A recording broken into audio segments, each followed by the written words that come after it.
Hello and welcome, I'm Pilogazi M, and on today's video I'm going to be showing you guys how I did the clip-ins that I used on my previous video. Please watch that to see how I achieved this hairstyle.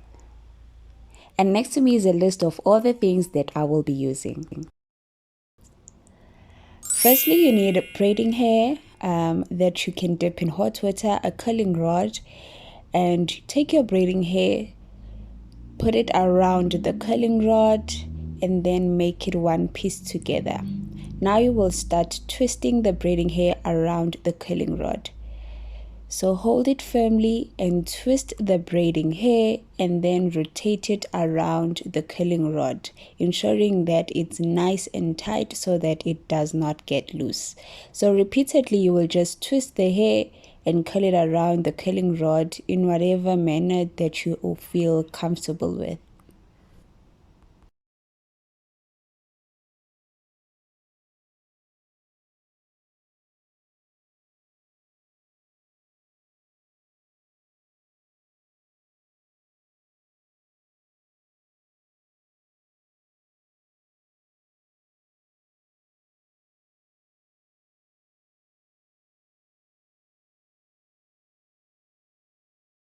Please ensure that you fluff the ends of your braiding hair before curling it around the curling rod to ensure that once you are at the end of the braiding hair, it can actually stay on the curling rod after you have rolled it onto it.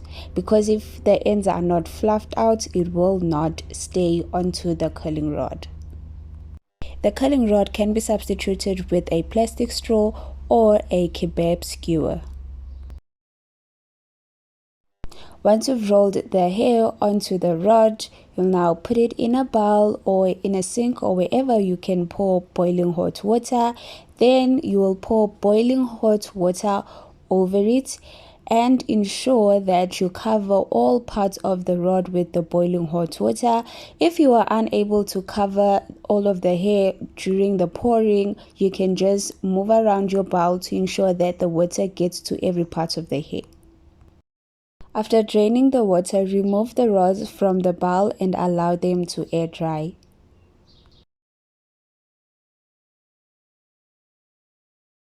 Now to create a tract of the clip-in hair, I used 2 bobby pins and pinned them onto opposite sides of a box.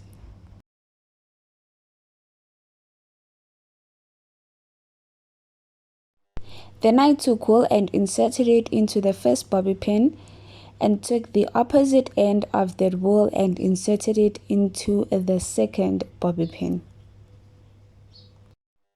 And you can use like a chair and tie the wool onto the legs of the chair. You don't have to use bobby pins. I just did this because I felt that I could easily show it on camera. After inserting the wool into both bobby pins, I just tied a knot and ensured that my line that I created with the wool is nice and steady. But as you guys can see, it's not very steady because the bobby pins keep on moving. But anyway, we move and continue. So this line created here is going to act as a base of the hair tract. Now I'm taking the hair which is dry and I'm going to remove it from the curling rods in order for me to part it into smaller pieces, which I will then tie onto the base, which is the wool.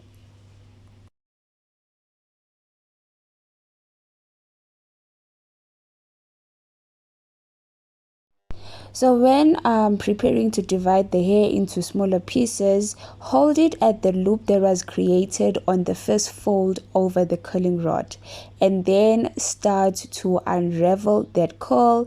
This will make it easier for you to unravel the curl and make smaller pieces to tie onto the wool.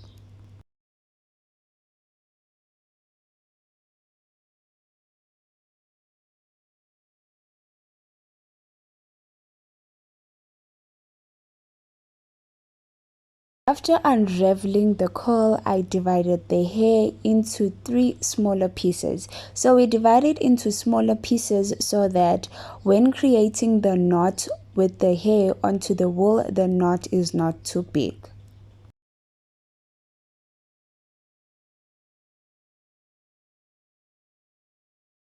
Here I now have my first small piece of hair. So I take that small piece of hair and then put it under the wool, hold it with my other hand and create a loop. And then into that loop, I pull through the rest of the hair to the top. And then I pull the hair as tight as possible, ensuring that the knot onto the wool is small and tight. I apologize for these bobby pins that are messing me up and demanding me to fix every time. So I proceeded to doing what I did with the first piece of hair with all the remaining hair.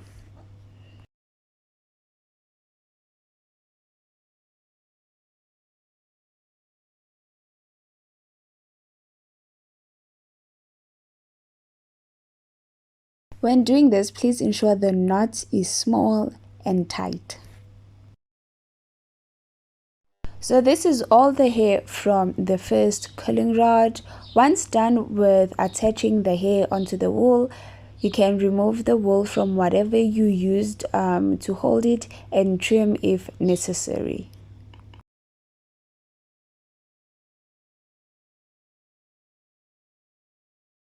I then went on to tie a knot with the wool where the hair begins and also where the hair ends.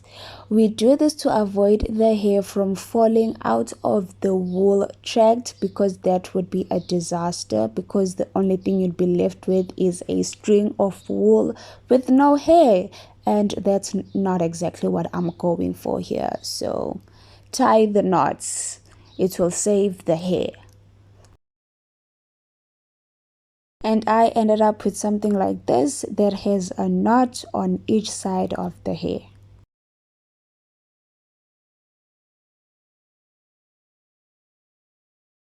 I then took a straightener and placed it on a high heat, then applied this high heat onto the knots that are attached onto the wool. So I am doing this in order to have a firm surface that I can sew on the clip ends that will enable this hair to attach onto my hair.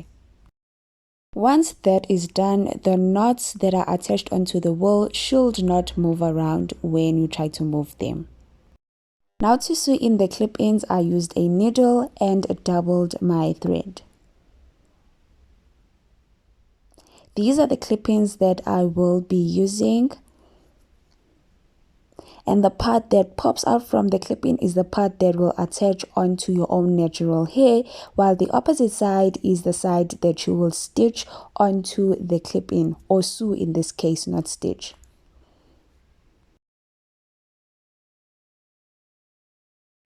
So the clip-ins have holes on each side, and that's what enables one to sew them onto the tract. When I'm sewing, I prefer to create a knot whenever I'm sewing, but you can sew in any way that you are comfortable with and you feel will secure the clip-in.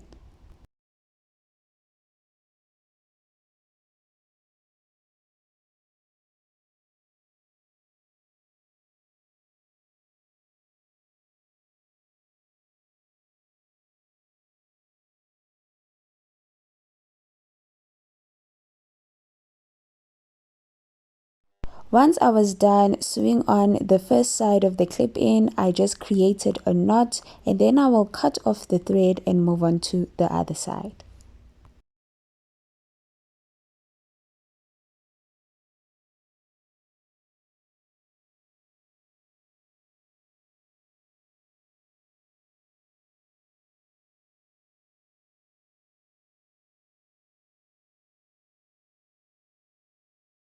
I'm now going to start sewing on the other side that I had not sewed onto the track. So I just wanted to show you guys what it looks like. So that is the small hole that it has, which you first put the needle into, then you poke onto the thread and start sewing.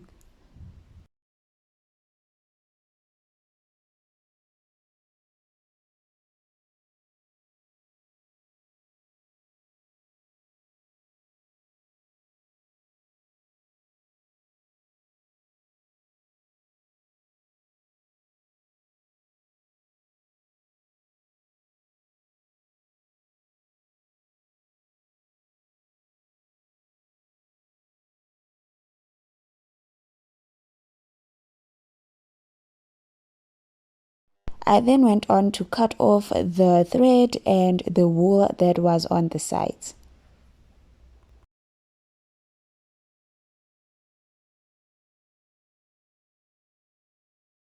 And that is the final product of the homemade clip-in. I hope you guys found this video informative and also enjoyed it.